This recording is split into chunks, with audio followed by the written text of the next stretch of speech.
Shalom, salam sejahtera bagi saudara-saudari yang terkasih di dalam Yesus Kristus dimanapun saudara-saudari berada. Mazmur 3 ayat 3-4 menyatakan demikian. Tetapi Engkau, Tuhan, adalah perisai yang melindungi aku. Engkaulah kemuliaanku dan yang mengangkat kepalaku. Dengan nyaring aku berseru kepada Tuhan, dan Ia menjawab aku dari gunungnya yang kudus. Saudara-saudara yang terkasih, adalah anugerah bagi setiap kita memiliki juru selamat yang memberi keselamatan hidup kekal. Di dalam Dia, kita boleh datang dalam segala keraguan, keputusasaan, kesedihan, ketakutan akan apa yang sedang kita hadapi, bahkan untuk masa depan. Sebab Tuhan yang kita percayai sekali-kali tidak akan meninggalkan kita, tetapi Ia memegang kita dan bersama dengan kita menghadapi segala pergumulan hidup. Dengan kesungguhan hati, mari kita nyatakan bahwa sekalipun tak tahu hari esok, asal bersama Tuhan itu cukup.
Melindungiku tetap.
Bapa di surga, kami bersyukur karena kami memiliki Allah yang kami dapat andalkan dalam segala situasi kehidupan kami. Kami bersyukur karena Tuhan mengizinkan kami, sekalipun dalam keterbatasan, untuk boleh beribadah bersama-sama.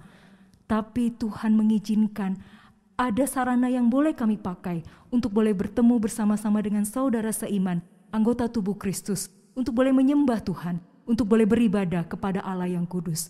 Kami bersyukur dan kami terus mengandalkan Tuhan. Kiranya Engkau bermurah hati dan Engkau berbelas kasihan kepada setiap kami, sehingga setiap kami yang datang ke hadirat Tuhan, Engkau sucikan, Engkau layakkan, dan ampuni segala dosa pelanggaran kami, supaya ibadah kami Bapa sungguh boleh berkenan di hadapan Tuhan Allah kami. Terima kasih. Ini doa kami. Kami serahkan ibadah ini dari awal hingga akhirnya. Kiranya Tuhan berkenan dan nama Tuhan dimuliakan. Amin. Saudara-saudara yang terkasih, ketika kita melihat diri kita sebagai manusia, kita menyadari begitu banyak keterbatasan dan ketakberdayaan di masa pandemik ini. Namun karena setiap kita orang percaya memiliki Juru Selamat yang kekal di dalam Kristus Yesus. Hati kita bersuka cita, sebab pengharapan kita ada di dalam Dia. Karena Dialah penolong yang dapat diandalkan, mari dengan sukacita dan dengan sungguh-sungguh nyatakan, Allah sumber kuat.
Saya mengajak setiap jemaat untuk bangkit berdiri. Mari bersama dengan orang percaya di segala abad dan segala tempat, kita mengikrarkan pengakuan iman kita. Pengakuan iman rasuli. Aku percaya kepada Allah, Bapa yang Maha Kuasa, Khalik langit dan bumi, dan kepada Yesus Kristus anaknya yang tunggal Tuhan kita, yang dikandung dari Roh Kudus, lahir dari anak darah Maria, yang menderita sengsara di bawah pemerintahan Pontius Pilatus, disalibkan, mati dan dikuburkan, turun ke dalam kerajaan maut. Pada hari yang ketiga, bangkit pula dari antara orang mati, naik ke surga, duduk di sebelah kanan Allah, Bapa yang Maha Kuasa. Dan dari sana Ia akan datang untuk menghakimi orang yang hidup dan yang mati. Aku percaya kepada Roh Kudus, gereja yang kudus dan persekutuan orang kudus, pengampunan dosa, kebangkitan tubuh, dan hidup yang kekal. Amin. Jemaat dipersilahkan duduk kembali. Jemaat yang terkasih dalam Tuhan, hidup di dunia sementara ini penuh dengan pergumulan dan kesesakan, dan sulit untuk melihat, memahami rencana Tuhan. Namun bagi kita, murid-murid yang dikasihinya, kita perlu terus belajar untuk percaya bahwa Tuhan memegang hidup kita dan firman-Nya menguatkan setiap kita untuk berjalan bersama Dia dalam situasi apapun. Mari kita menyiapkan hati kita, berseru melalui pujian dalam iman kepada Dia kebenaran sejati. Hatiku percaya.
Shalom, salam sejahtera saudara sekalian yang dikasihi Tuhan.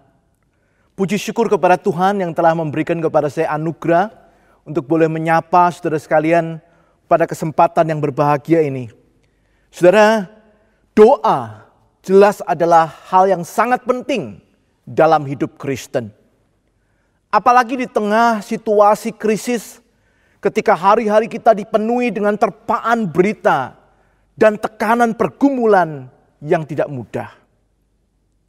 Namun, ketika suatu krisis berlangsung cukup lama, banyak orang yang mulai mempertanyakan kuasa doa. Apakah kita masih perlu berdoa? Mengapa berdoa? Apakah memang doa orang percaya itu masih berkuasa? Saudara, itu sebabnya hari ini saya ingin mengajak kita merenungkan tentang tema doa ini, saudara. Doa adalah suatu privilege, suatu hak istimewa yang Tuhan anugerahkan kepada setiap orang percaya.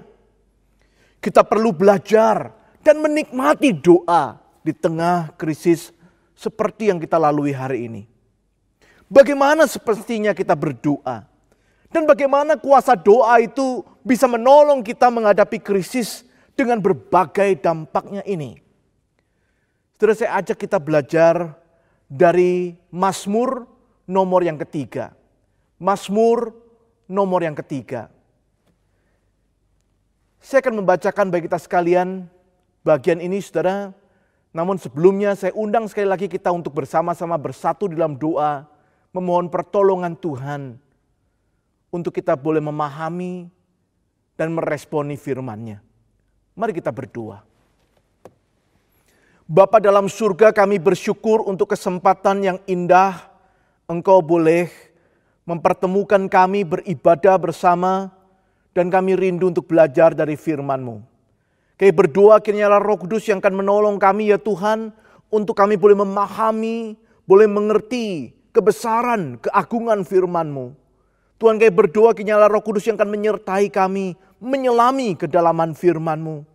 Tuhan, kami berdoa kiranya Roh Kudus juga yang akan bekerja di tengah-tengah kami, mendorong hati setiap kami, supaya kami boleh meresponi firman-Mu itu dengan taat dan setia.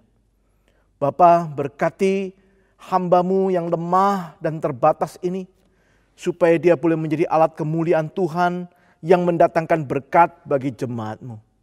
Engkau tahu kami pribadi lepas pribadi, tiliklah hati kami, nyatakanlah firman-Mu, supaya kami boleh bertumbuh di dalam Engkau. Demikian kami berdoa di dalam nama Tuhan Yesus Kristus, Juru Selamat kami yang hidup. Amin. Baik, mari kita perhatikan saudara Mazmur nomor yang ketiga. Mazmur Daud ketika ia lari dari Absalom anaknya. Ya Tuhan, betapa banyaknya lawanku. Banyak orang yang bangkit menyerang aku. Banyak orang yang berkata tentang aku, baginya tidak ada pertolongan daripada Allah. Tetapi Engkau Tuhan adalah perisai yang melindungi aku. Engkaulah kemuliaanku dan yang mengangkat kepalaku. Dengan nyaring aku berseru kepada Tuhan dan Ia menjawab aku dari gunung-gunungnya yang kudus. Aku membaringkan diri lalu tidur.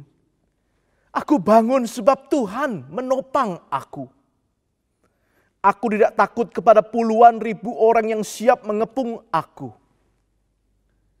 Bangkitlah Tuhan, tolonglah aku, ya Allahku. Ya, Engkau telah memukul rahang semua musuhku dan mematahkan gigi orang-orang fasik. Dari Tuhan datang pertolongan. Berkat-Mu atas umat-Mu. Demikian jauh saudaraku pembacaan firman Tuhan. Saudara, kitab Mazmur sering dilihat sebagai kitab pujian umat Tuhan. Isinya adalah gambaran dari berbagai ekspresi atau emosi umat Tuhan dalam menjalani hari-hari hidupnya sebagai umat. Ada kekaguman, ada sukacita, ada pujian, tetapi juga ada ratapan, keluhan, bahkan jeritan minta tolong, ataupun memohon pengampunan. Saudara, kitab dengan 150 pasal ini dibuka dengan dua nomor pertama yang menjadi semacam headline atau judul bagi keseluruhan kitab. Kedua nomor itu saudara menggambarkan dua tantangan besar dalam hidup umat. Yang pertama, tantangan yang bersifat praktis. Bagaimana umat menghadapi nasihat orang fasik, jalan orang berdosa, dan kumpulan pencemooh. Pemazmur menasihatkan supaya hidup di dalam firman Tuhan. Sehingga boleh seperti pohon yang ditanam di tepi aliran air. Mazmur nomor 2 lebih bersifat tantangan teologis, saudara. Umat Tuhan akan menghadapi bangsa-bangsa dunia yang melawan Tuhan. Pemazmur meneguhkan untuk beribadah kepada Allah yang akan membangkitkan sang raja untuk menghakimi dunia ini.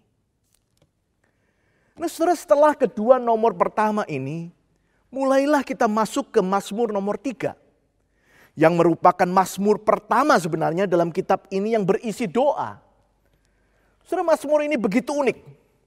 Sekali lagi saudara, jika dua Mazmur pertama tadi bisa dianggap semacam judul atau headline dari keseluruhan kitab Mazmur, Maka Mazmur 3 ini bisa dikatakan adalah Mazmur pertama setelah 2 nomor pembuka tadi.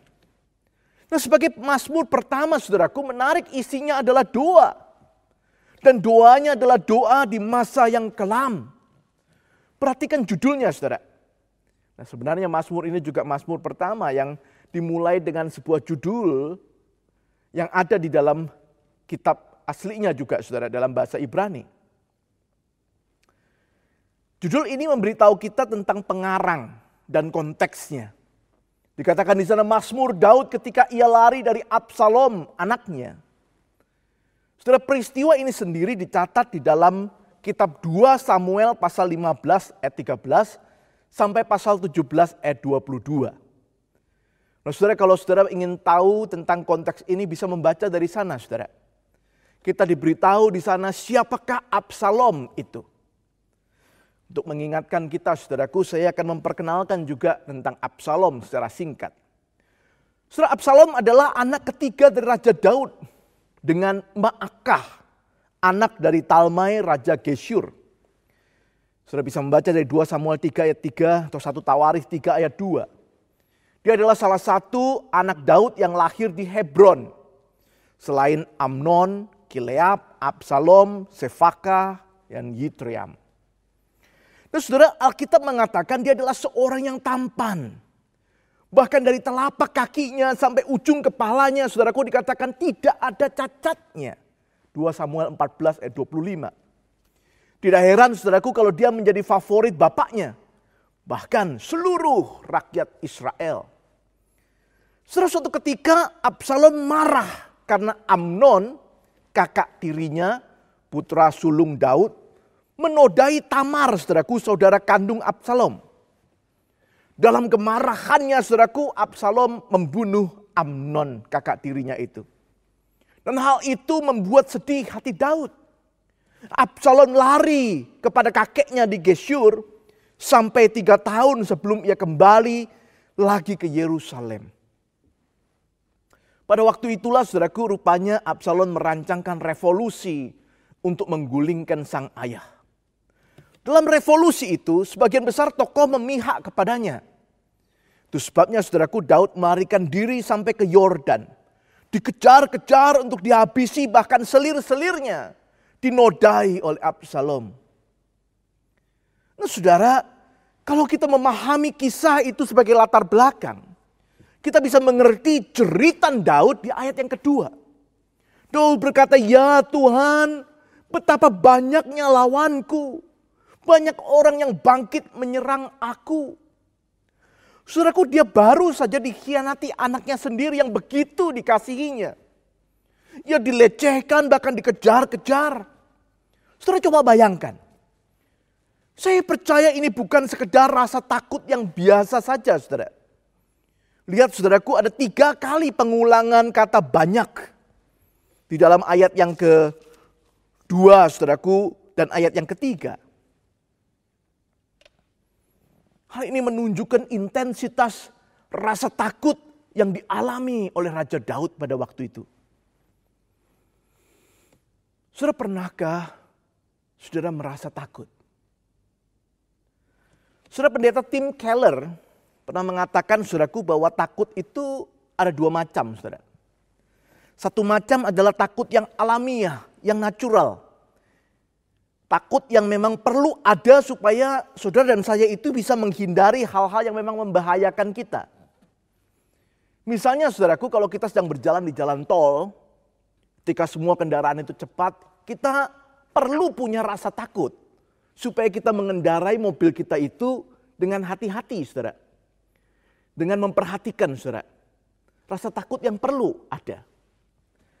Hari ini, saudara, pada waktu kita sedang ada di dalam pandemi COVID-19, kita juga perlu untuk punya rasa takut. Sehingga ketika kita menjalani hari kita keluar dari rumah kita menjaga diri, kita mematuhi protokol kesehatan, memakai masker dan sebagainya. Rasa takut yang perlu, saudara.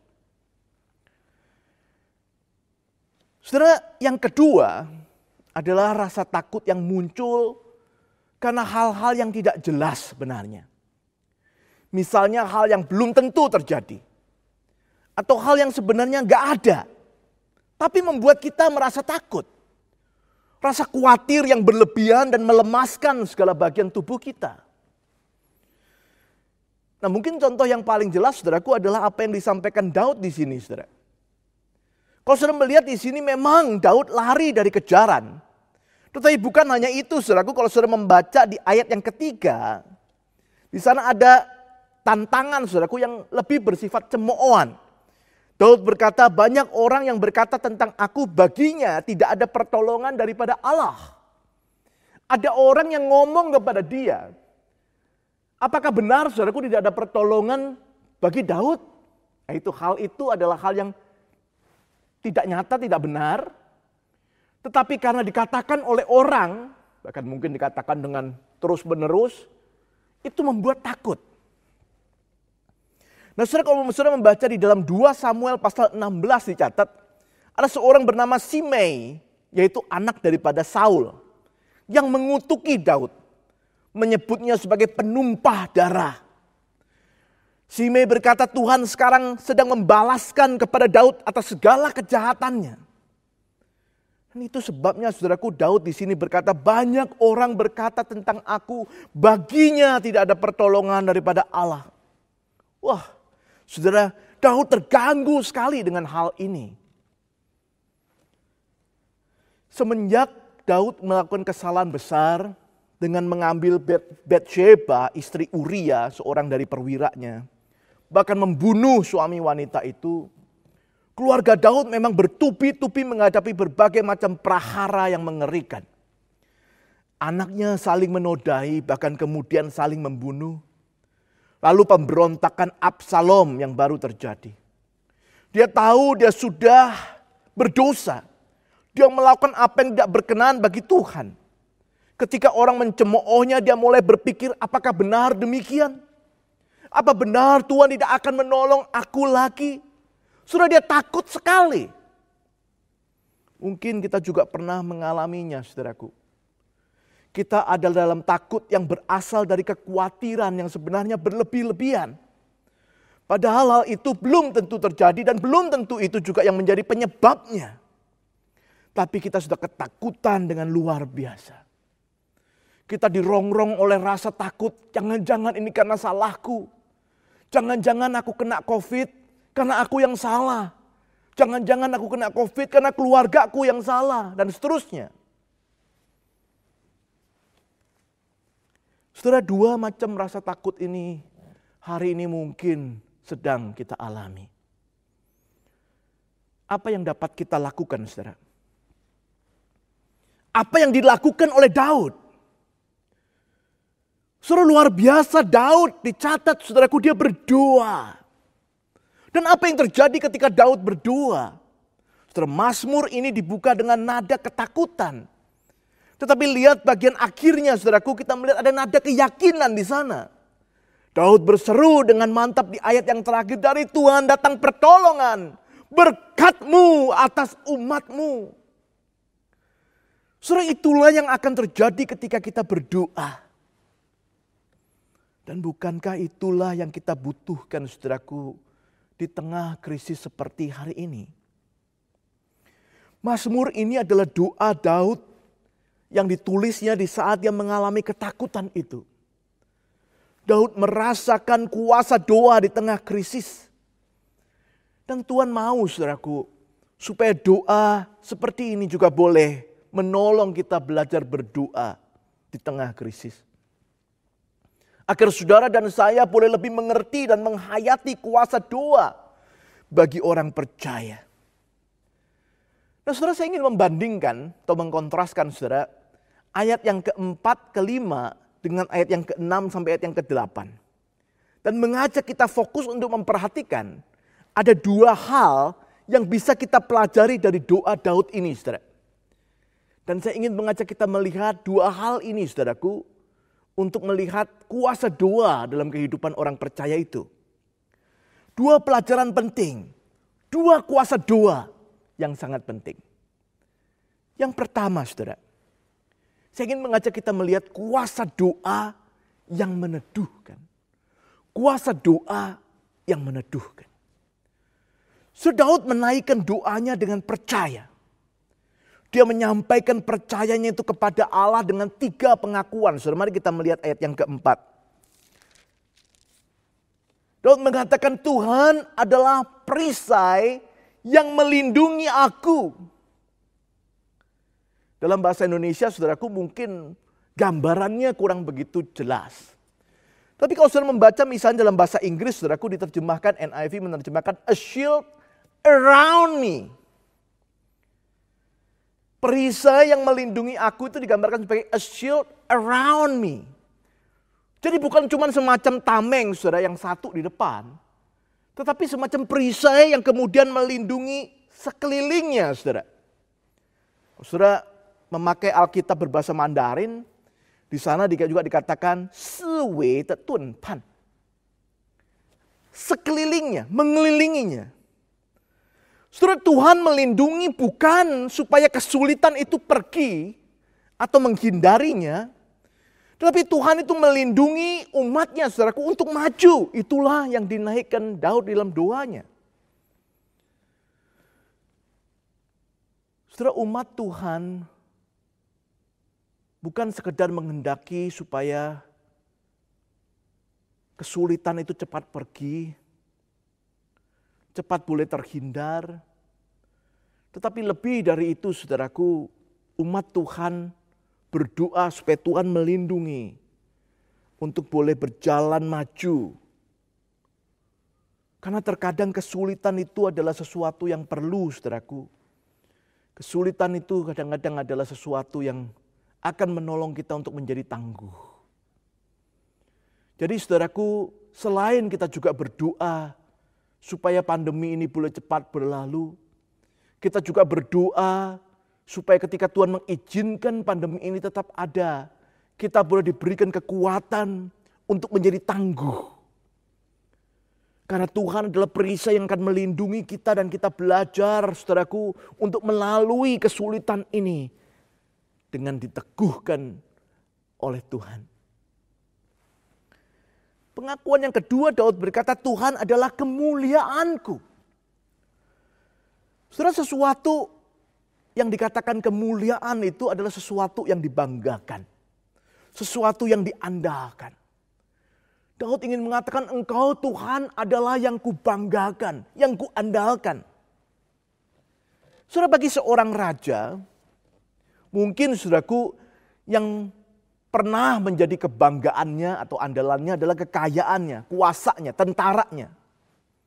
Itulah saudaraku adalah kemuliaannya atau kabotnya dalam bahasa Ibrani.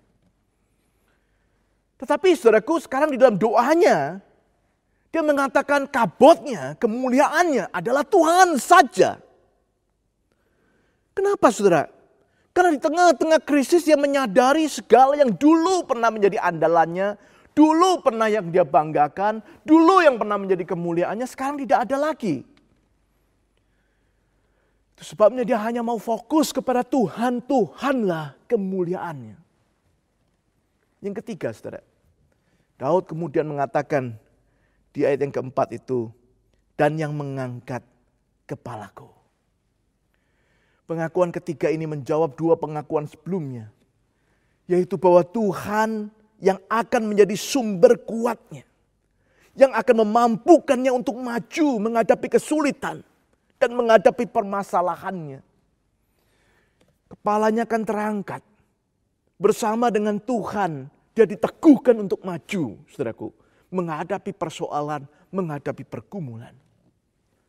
Saya teringat dengan perkataan Paulus dalam surat Filipi pasal yang keempat ayat yang ke-13. Segala perkara dapat kutanggung di dalam Dia yang menguatkan aku, yang memberiku kekuatan. Saudara, umat Tuhan bukan, sekali lagi saudara, bukan tidak boleh berdoa supaya kesulitan itu cepat pergi.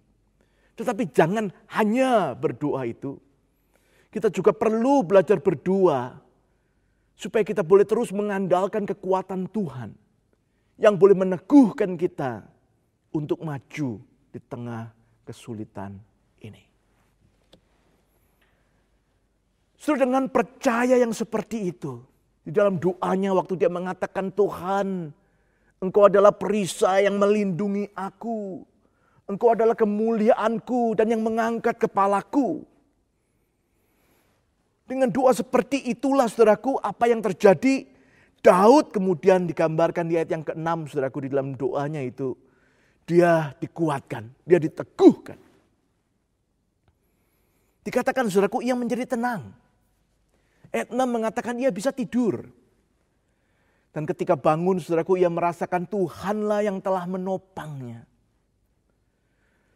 Saudara, banyak penafsir percaya Mazmur ini adalah nyanyian pagi dalam menghadapi musuh.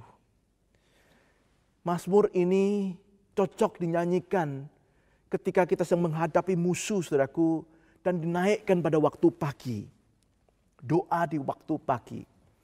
Yang dikontraskan misalnya di dalam pasal yang keempat saudaraku yang diberi judul doa pada waktu malam.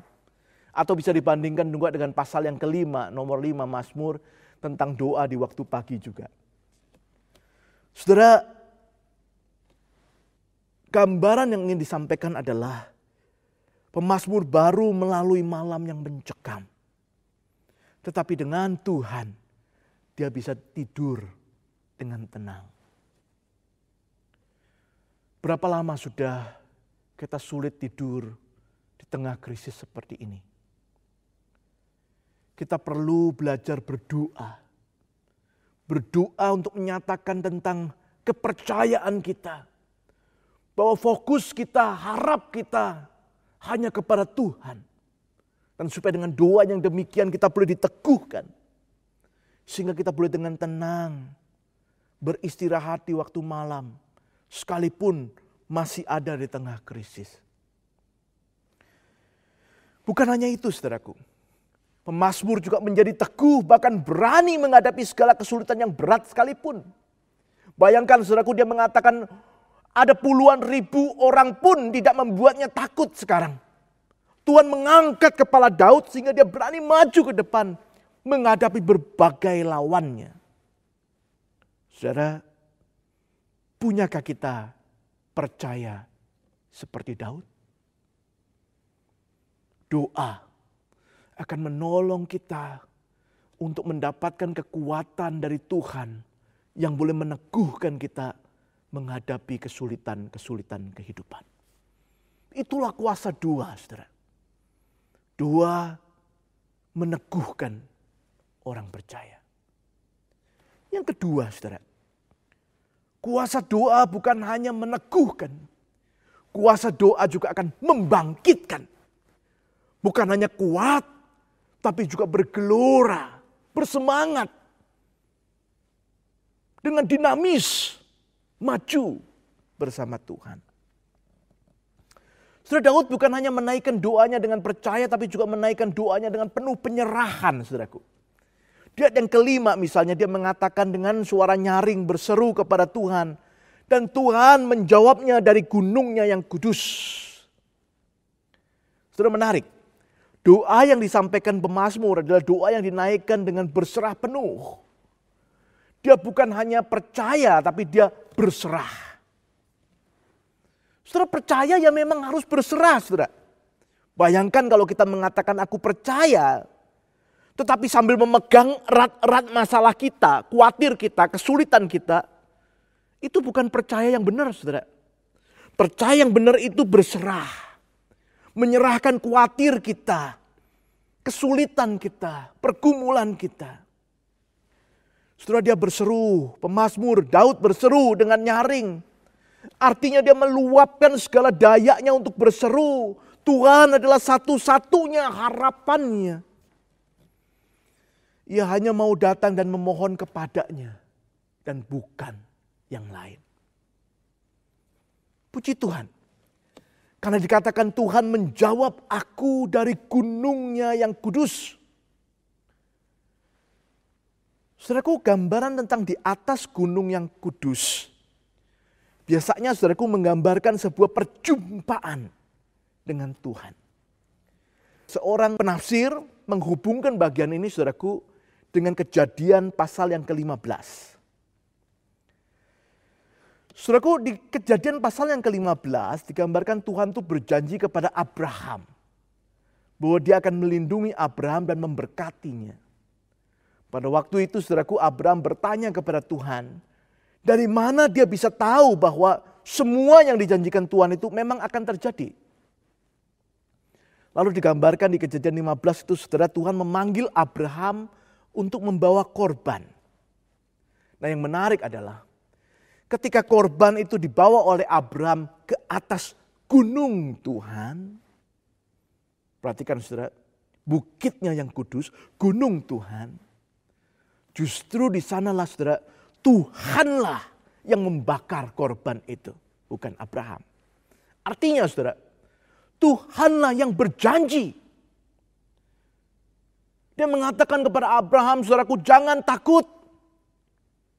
Percayalah, akulah Tuhan yang berjanji. Sehingga Tuhanlah yang membakar korban itu. Itu sebabnya saudaraku, gunung itu disebut bukit yang kudus. Saudara, Tuhan memberikan lebih dari apa yang sanggup dipikirkan. Abraham khawatir dan takut, dia bertanya bagaimana dia bisa yakin. Dan Tuhan berjanji, meneguhkan janjinya, menjawab doa Abraham. Dan itulah yang dialami Daud rupanya. Saudara, kadang kita khawatir, kita bingung dari mana kita bisa yakin Tuhan akan menolong. Khususnya ketika masalah demi masalah itu tidak kunjung selesai. Apa yang kita doakan itu seakan-akan tidak kunjung memberikan hasilnya. Saudara, biarlah firman Tuhan ini kembali boleh membangkitkan saudara dan saya. Saudara, Tuhan mendengar doa-doa kita. Tuhan berjanji dia akan menepatinya. Abraham dan Daud percaya walaupun mereka belum melihat dengan jelas penggenapan janji itu. Tetapi saudara dan saya melihat kesaksian melalui Alkitab bagaimana Kristus merupakan jaminan penggenapan penyertaan Allah bagi kita. Pertolongan Allah bagi saudara dan saya di tengah segala krisis. Itu yang dikatakan oleh Paulus di dalam surat Roma pasal 8 ayat 32. Jikalau ia tidak menyayangkan anaknya yang tunggal, mengutusnya bagi saudara dan saya. Masakan dia menahan-nahan tidak memberikan yang baik, terbaik untuk saudara dan saya. Tuhan Yesus mengatakan di dalam Matius pasal yang ke-7, mintalah maka akan diberikan kepadamu. Carilah maka kamu akan mendapat. Ketoklah maka pintu akan dibukakan bagimu. Karena setiap orang yang meminta menerima. Setiap orang yang mencari mendapat. Setiap orang yang mengetuk baginya pintu dibukakan. Janji ini bukan sekedar janji. Janji ini saudaraku dijamin dengan pengorbanan Kristus di atas kayu salib. Kalau yang begitu besar sudah dilakukannya untuk menyatakan kasihnya kepada saudara dan saya. Tentu dia tidak akan menahan-nahan. Tidak memberikan jalan keluar. Tidak memberikan pertolongan di tengah krisis seperti hari ini. Sudah tidak sampai di sana.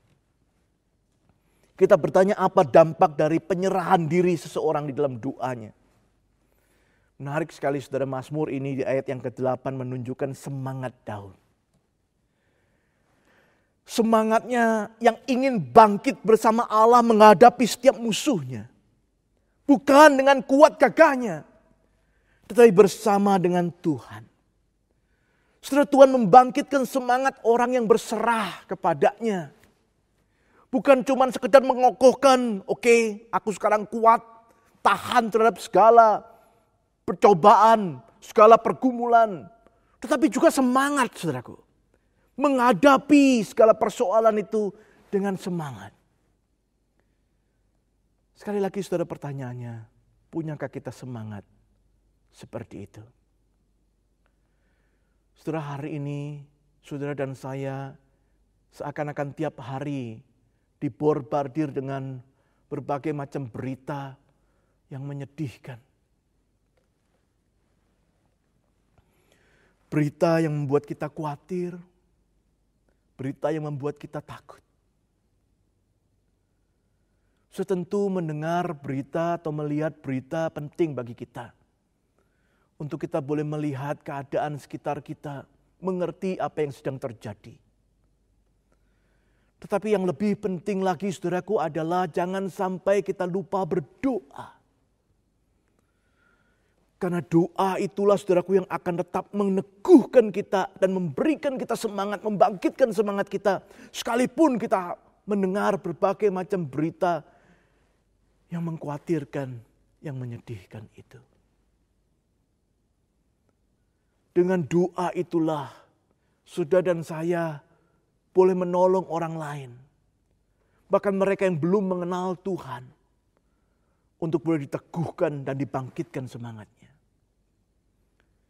Saudara, bangsa ini membutuhkan anak-anak Tuhan yang sungguh boleh diteguhkan dan dibangkitkan oleh doa.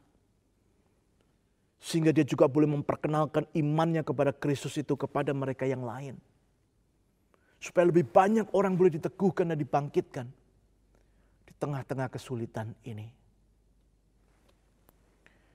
Di akhir khotbah ini izinkan saya mengutip lagi. Kali ini saudaraku dari para reformator. Yang pertama dari Johannes Calvin saudaraku. Calvin menganggap doa sebagai latihan utama hidup Kristen. Doa akan membuktikan kesejatian iman seorang Kristen. Saudara, kesejatian iman seorang Kristen bukan dibuktikan dari kehidupannya yang lancar, yang tidak punya masalah, yang selalu sukses, selalu berhasil, selalu kaya, selalu sehat. No. Kesejatian iman seorang Kristen akan dibuktikan sekalipun ia harus melalui saat-saat sulit, melalui sakit penyakit, melalui pergumulan. Dia berdoa dan di sanalah dia diteguhkan dan dibangkitkan oleh Tuhan. Martin Luther, seorang reformator yang lain. Dia adalah teolog yang sibuk dengan berbagai macam pelayanannya. Tetapi ia selalu mengatakan, ia menyediakan waktu setiap hari 3 jam untuk berdoa. Dia mengatakan, semakin sibuk, semakin perlu berdoa. Saudara yang dikasihi Tuhan, kiranya semangat para reformator menjadikan doa hal yang utama, khususnya di tengah-tengah krisis, boleh menjadi tekad saudara dan saya. Krisis ini belum tentu akan segera berakhir, saudara. Tetapi Tuhan tidak pernah jauh dari kita. Ia hanya sejauh doa. Mari kita jadikan doa sebagai kekuatan kita. Karena doa meneguhkan orang percaya. Membangkitkan orang berserah. Itulah kuasa doa bagi saudara dan saya. Kiranya Tuhan memberkati saudara sekalian. Dan kita bersama boleh menang melalui krisis ini bersama Tuhan. Amin. Mari kita berdoa, saudara. Bapa, terima kasih untuk firman-Mu. Kami kembali diingatkan tentang pentingnya doa dan kuasa doa yang kami butuhkan di tengah krisis ini. Biarlah kami boleh menjadi anak-anak-Mu yang selalu mau, rindu, belajar untuk berdoa. Berkati kami, berkati jemaat-Mu. Di dalam nama Tuhan Yesus Kristus, Tuhan dan Juru Selamat kami yang hidup, kami berdoa dan bersyukur. Amin. Firman Tuhan telah diberitakan bagi setiap kita. Kiranya firman Tuhan, firman yang kekal, yang hidup, dan yang menjadi pelita bagi kehidupan setiap kita orang percaya, menolong kita untuk terus terbangun di dalam iman yang sungguh-sungguh percaya kepada Dia. Mari kita nyatakan respons kita. Hatiku percaya.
Jemaat yang terkasih dalam Tuhan, kita akan bersama-sama berdoa. Bapa di surga, kami berseru kepada Engkau, karena kami percaya satu-satunya gunung batu dan keselamatan kami adalah Engkau Allah kami. Kami berseru Tuhan, melihat kondisi negara kami, bangsa kami yang terkasih. Tuhan, kami menangis, kami berteriak, Tuhan tolong, nyatakan kuasa-Mu. Tuhan tolong nyatakan belas kasihan-Mu. Bapa, Engkau mengerti dan Engkau melihat, Engkau juga Tuhan yang merasakan bagaimana anak-anak Tuhan bergumul dalam situasi pandemik saat ini. Mereka yang kehilangan pekerjaan, mereka yang kehilangan saudara yang dikasihi, anggota keluarga mereka, sahabat, dan bahkan Tuhan mereka yang bergumul dalam kesehatan, mereka yang bergumul dalam relasi. Tuhan tolong ya Tuhan untuk jemaat Tuhan dimanapun berada. Sungguh Tuhan, kami menyadari kami tidak punya kekuatan dengan diri kami sendiri. Karena itu kami sungguh-sungguh ingin mengandalkan Tuhan. Tuhan tolonglah setiap jemaat Tuhan, anak-anak Tuhan. Biarlah dalam pergumulan ini mereka boleh terus berseru kepada Tuhan. Menaruh pengharapan mereka sungguh-sungguh hanya kepada Engkau. Karena di dunia ini, di dunia yang sementara ini, sungguh kami tidak dapat mengandalkan satu pun hal yang dapat menolong kami, tetapi kami punya Allah yang kekal, Allah yang akan senantiasa berjalan bersama-sama dengan kami dan menolong kami, menguatkan kami. Terima kasih Tuhan. Ini doa kami bagi seluruh anak-anak Tuhan dimanapun berada. Mereka tetap boleh mengarahkan pandangan mereka kepada Engkau, hati mereka, pikiran mereka, dan hidup mereka kepada kebenaran Tuhan. Bapa, kami juga berdoa, kiranya Tuhan beranugerah kepada para tenaga kesehatan dimanapun mereka berada Tuhan. Dengan jerih payah mereka, kesulitan dan seluruh beban yang harus mereka pikul untuk boleh melayani bagi para korban yang terpapar COVID. Tuhan, biarlah Engkau juga berbelas kasihan. Engkau juga memberikan kekuatan dan perlindungan kepada mereka. Dan Tuhan juga yang memberikan kesehatan yang cukup kepada mereka, hikmat untuk boleh melakukan bagian mereka, dan melalui kehadiran mereka, melalui apa yang mereka lakukan, sungguh boleh memberkati, menolong setiap orang-orang yang sangat membutuhkan pertolongan mereka. Kiranya Tuhan beranugerah. Ini doa kami Bapa, kami sungguh menyerahkan untuk kehidupan setiap jemaat dimanapun berada. Kami mengarahkan hidup kami mau menyerahkan hidup kami ke dalam tangan Tuhan Allah kami. Di dalam Kristus Yesus kami berdoa. Amin. Saudara-saudara yang terkasih, kita boleh melakukan ibadah ini bersama-sama secara online. Kita bersyukur karena ibadah ini boleh menguatkan setiap kita. Ini adalah satu kebaikan Tuhan agar jemaat yang dikasihinya dikuatkan. Dan di saat seperti ini kita disegarkan kembali oleh persekutuan di dalam Dia. Kebaikannya pada setiap kita tidak didasarkan pada siapa kita dan bagaimana kondisi kita. Tetapi kebaikannya adalah karena Dia adalah Allah yang penuh kasih dan murah hati. Mari kita memuji kebaikannya dan memberikan persembahan sebagai rasa syukur kepada Allah. Bapa, Engkau sungguh baik.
Bapa di surga, kami bersyukur karena kesetiaan Tuhan begitu besar, dan itulah yang menjadi penghiburan bagi setiap kami menjalani seluruh pergumulan kehidupan kami.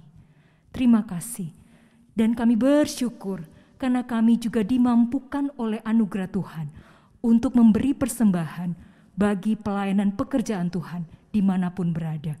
Biarlah Tuhan memberkati persembahan ini untuk boleh sungguh-sungguh memberkati jemaat Tuhan, anggota tubuh Kristus yang bergumul, dan sungguh persembahan ini boleh berkenan di hadapan Tuhan.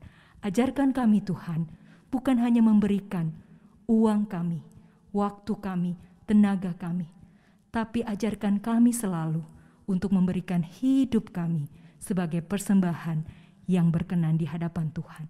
Terima kasih, kami mengucap syukur di dalam Kristus Yesus. Amin. Jemaat yang dikasihi Tuhan, sekarang mari kita bersama bangkit berdiri, arahkan hatimu kepada Tuhan dan terimalah berkat-Nya. Tuhan memberkati engkau dan melindungi engkau. Tuhan menyinari engkau dengan wajah-Nya dan memberi engkau kasih karunia. Tuhan menghadapkan wajah-Nya kepadamu dan memberi engkau damai sejahtera mulai hari ini sampai selama-lamanya. Amin. Jemaat yang terkasih, demikianlah ibadah hari ini. Silakan saudara mengambil waktu berdoa teduh. Ibadah selesai, selamat hari Minggu, Tuhan Yesus memberkati.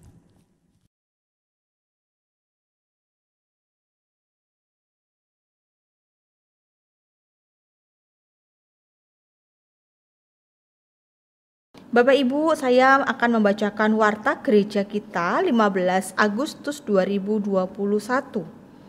Yang pertama, ucapan terima kasih. Segenap hamba Tuhan, majelis dan jemaat GKKK Solo Baru mengucapkan terima kasih kepada Pendeta Irwan Pranoto yang telah menyampaikan firman Tuhan dalam kebaktian umum serta seluruh tim STT Saat yang bertugas. Tuhan Yesus memberkati. Yang kedua, ucapan selamat ulang tahun. Segenap hamba Tuhan, majelis dan jemaat GKKK Solo Baru mengucapkan selamat ulang tahun kepada Saudari Michelle Liu 8 Agustus, Pendeta Emeritus Jimmy Singal 12 Agustus, Bapak Paulus 12 Agustus, Ibu Deborah Kristianti Tejo 14 Agustus, Ibu Jo In Lan 15 Agustus. Tuhan Yesus memberkati. Yang ketiga, memorial service. Mengundang setiap jemaat sekalian untuk hadir dalam ibadah memorial service 40 hari almarhumah Ibu Sulistiawati. Yang kedua, almarhum Bapak Tuan He yang akan diadakan pada hari Rabu 18 Agustus 2021 pukul 18.00 waktu Indonesia Barat melalui Google Meet. Yang keempat, info ibadah. Kebaktian umum diadakan setiap minggu pukul 9.00 waktu Indonesia Barat melalui channel YouTube GKKK Soba. Bertumbuh dalam firman atau BDF diadakan setiap hari Jumat pukul 18.00 WIB melalui Google Meet. Ibadah Komisi Anak diadakan setiap minggu pukul 08.00 waktu Indonesia Barat melalui channel YouTube Komisi Anak GKKK Soba. Persekutuan Remaja dan Pemuda diadakan setiap hari Sabtu pukul 16.30 waktu Indonesia Barat melalui Google Meet. Demikian warta gereja kita pada hari ini. Selamat hari Minggu, Tuhan Yesus memberkati.